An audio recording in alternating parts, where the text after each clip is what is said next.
Hello everyone, स्वागत आप सभी का आज एक नई क्लास में। तो आज हम टॉपिक करने वाले हैं मेगस्थनीज की इंडिका पुस्तक। मेगस्थनीज जो कि प्राचीन भारत में आया था एक यात्री राजदूत बनकर, उसके बारे में उसने जो है एक पुस्तक लिखी थी, इंडिका नाम की पुस्तक। उसकी पुस्तक का क्या नाम है? इंडिका। तो इसके बारे में जो है हम डिटेल से देखेंगे, उसके ऊपर संक्षिप्त लेख इंडिका में क्या लिखा था उसने, ये सब कुछ हम देखेंगे। मेगस्थनीज सेल्यूकस निकेटर ये एक शासक का नाम है।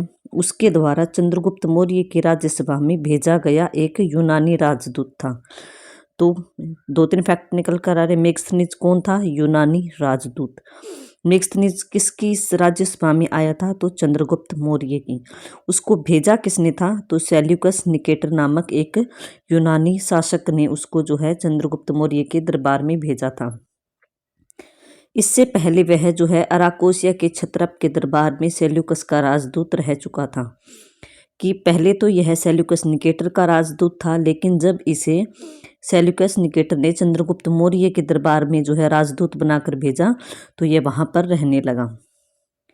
संभवतः ईसा पूर्व 304 से 299 ईस्वी के बीच किसी समय पाटलिपुत्र की सभा में उपस्थित हुआ था।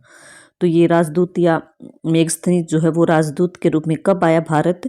तो 304 से 299 के बीच में जो यह रहा था।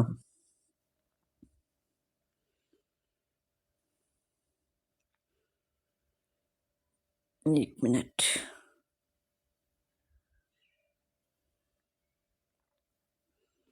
मेगस्थनीज ने बहुत समय तक मौर्य दरबार में निवास किया या रहा। भारत में रहकर उसने जो भी कुछ देखा सुना उसे अपनी पुस्तक इंडिका में लिपिबद्ध किया, मतलब लिखा।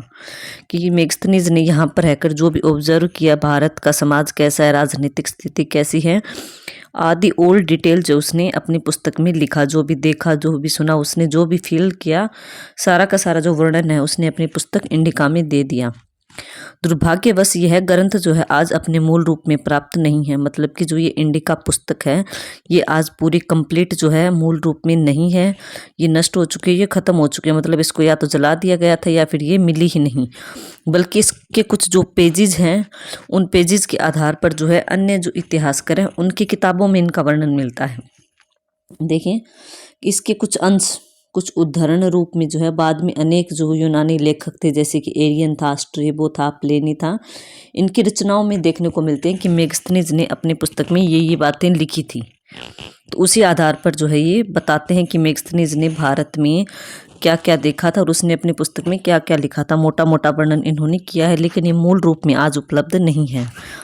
तो आपसे एक ये भी पूछा जा सकता है कि मेगस्थनीज की इंडिका पुस्तक जो है उसके अंश कौन कौन से लेखकों की पुस्तकों में देखने को मिलते हैं। तो आपको याद रखना इन लेखकों के नाम, एरियन, स्ट्रेबो, प्लिनी। ठीक है, ASP या फिर PSA आप कैसे करके जो है इसको याद कर लीजिए इंग्लिश के वर्ड बनाकर कि PSA या फिर ASP कर लीजिए। ASP होते ना वैसे, जैसे एरियन, स्ट्रेबो, प्लिनी। ठीक है, स्ट्रेबो जो है उसने मेगस्थनीज के वृत्तांत को पूर्णतः असत्य और अविश्वसनीय कहा है।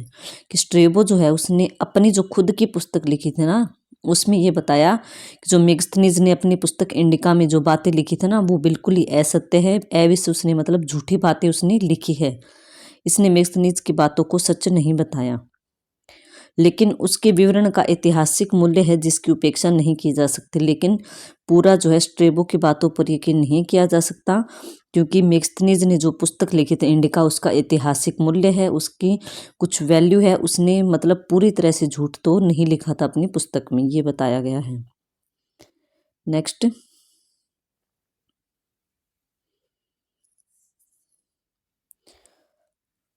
कि मेगस्थनीज के विवरण से पता चलता है कि मौर्य युग में शांति थी, समृद्धि, मतलब अमीर था मौर्य युग।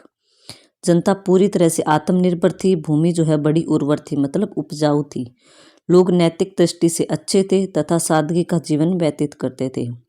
भारत के लोग जो है वो साहसी हैं, वीर हैं और सत्यवादी होते थे। ये भारत के लोगों की विशेषता बताई है उसने। मेगस्थनीज ने अपनी पुस्तक में वर्णन किया है कि उनकी वेशभूषा भी जो है वो सिंपल होती थी। गेहूं और जो है वो उनके प्रमुख खाद्यान्न थे, मतलब गेहूं और जो वह उनका प्रमुख भोजन था। मेगस्थनीज के अनुसार समाज में जो है 7 वर्ग थे, मतलब 7 वर्गों में समाज बंटा हुआ था। दार्शनिक थे, किसान था, शिकारी था, पशुपालक थे, व्यापारी भी थे, शिल्पी भी थे, योद्धा भी थे, निरीक्षक भी थे और मंत्री भी थे। मेगस्थनीज ने ब्राह्मण साधुओं की भी प्रशंसा की, कि जो ब्राह्मण जो थे जिन्होंने साधु का वेश रूप धारण कर रखा था, उनकी भी उन्होंने प्रशंसा की है। तो ये 7 वर्ग आपको याद रखना है: दार्शनिक, कृषक, शिकारी, पशुपालक, व्यापारी, शिल्पी, योद्धा और निरीक्षक और मंत्री। मेगस्थनीज के अनुसार भारतीय जो है वो यूनानी देवता डियोनोसियस तथा हेराक्लीज की पूजा करते हैं। वस्तुतः इसे शिव और कृष्ण की पूजा से तात्पर्य, मतलब कि उसने तो अपने यूनानी देवताओं के नाम बताए, जैसे कि डायनोसियस और हेराक्लीज। तो इसका अर्थ क्या है कि भारत के लोग जब वो शिव की और कृष्ण की पूजा करते हैं। ऐसा किसने बताया? मेगस्थनीज ने बताया अपनी पुस्तक इंडिका में। मेगस्थनीज ने चंद्रगुप्त की जो राजधानी थी पाटलिपुत्र, उसकी भी काफ़ी प्रशंसा की है। वह लिखता है कि गंगा तथा सोन नदियों के संगम पर यह राजधानी स्थित है और यह पूर्वी भारत का सबसे बड़ा नगर या शहर भी था। कौन सा? पाटलिपुत्र गंगा और सोन नदियों के संगम पर स्थित था और यह पूर्वी भारत का सबसे बड़ा शहर था। यह 80 स्टेडियम मतलब 16 किलोमीटर तो लंबा था और 3 किलोमीटर चौड़ा नगर था। इसके चारों ओर जो है 185 मीटर चौड़ी तथा 30 हाथ गहरी खाई थी, ताकि बाहर के राज्यों से सुरक्षा की जा सके। खाई खोदी गई थी पूरे नगर के चारों ओर, ताकि कोई भी आक्रमणकारी जो है वो एकदम से आक्रमण ना कर सके। नगर चारों ओर से एक ऊंची दीवार से घिरा हुआ था। ये पूरे नगर को जो एक बड़ी सी दीवार से कवर किया हुआ था, ताकि कोई भी आक्रमणकारी एकदम से आक्रमण ना कर पाए। जिसमें कि 64 द्वार थे और 570 बुर्ज थे।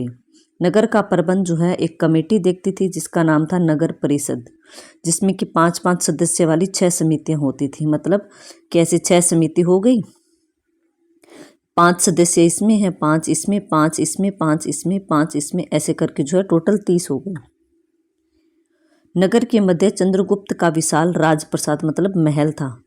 तो ये जो पाटलिपुत्र शहर था, इसके बीचों बीच जो है वो चंद्रगुप्त मौर्य का महल था। मेगस्थनीज के अनुसार भव्यता और शान शौकत में जो है राजमहल काफ़ी अच्छा था, उसकी तुलना जो है नहीं कर सकते। कि मेगस्थनीज के विवरण से मौर्य सम्राट की कर्मठता और कार्यकुशलता की सूचना मिलती है, मतलब कि उसने कैसा अच्छा काम कर रखा था राजा ने अपने राज्य में, इसका पता चलता है हमें मेगस्थनीज के वर्णन से। मेगस्थनीज लिखता है कि राजा जो है वो सदा प्रजा के आवेदनों को सुनता था, मतलब प्रजा की बातों को सुनता था, उनकी जो डिमांड होती थी उनको सुनता था। दंड जो थे वो काफ़ी कठोर थे, अपराध कम ही होते थे, जबकि सामान्यतः लोग घरों व संपत्ति की रखवाली नहीं करते थे। सम्राट जो है अपनी व्यक्तिगत सुरक्षा का विशेष ध्यान रखता था, कि जो सम्राट चंद्रगुप्त मौर्य था वो अपने पर्सनल सिक्योरिटी गार्ड भी रखता था, अपने अंगरक्षक भी रखता था, ताकि राजा की सुरक्षा हो सके, राजा को कोई हानि ना पहुंचा सके। मेगस्थनीज के विवरण से मौर्य युगीन भारत में व्यापार और व्यवसाय के काफ़ी विकसित दशा में होने का भी संकेत मिलता है। कि मेगस्थनीज ने अपने पुस्तक इंडिका में मौर्य युग में जो व्यापार था उसको भी अच्छा बताया, कि व्यापार व्यवसाय जो था वो काफ़ी अच्छी कंडीशन में था।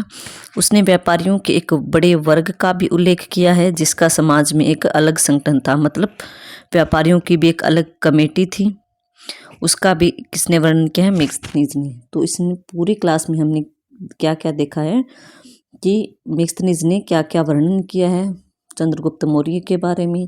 उसकी राजधानी की भी प्रशंसा की है, वहाँ के समाज की भी प्रशंसा की है, दंड के बारे में बताया है, लोगों के व्यवसाय के बारे में भी बताया है, उनके खान पीन के बारे में भी बताया है।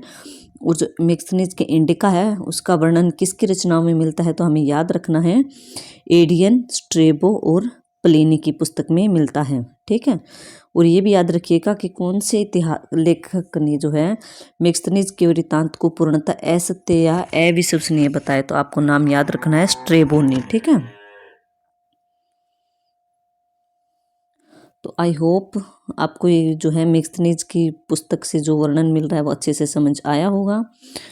तो इसमें मौर्य युग में हमें शांति व्यवस्था का भी पता चलता है, लोग कैसे थे, पूरी डिटेल से जो इसने जो है अपनी पुस्तक में बताया था। लेकिन अफसोस की बात है कि ये पुस्तक जो आज अपने मूल रूप में उपलब्ध ही नहीं है। इसकी जो उद्धरण है, उसकी जो बातें हैं वो अन्य लेखकों की पुस्तकों में देखने को मिलती है, तो वहीं से जो है अंदाज़ा लगाया जा सकता है कि मैगस्थनीज की पुस्तक कैसी थी। ठीक है, okay, thank you. I hope आपको क्लास अच्छी लगी होगी।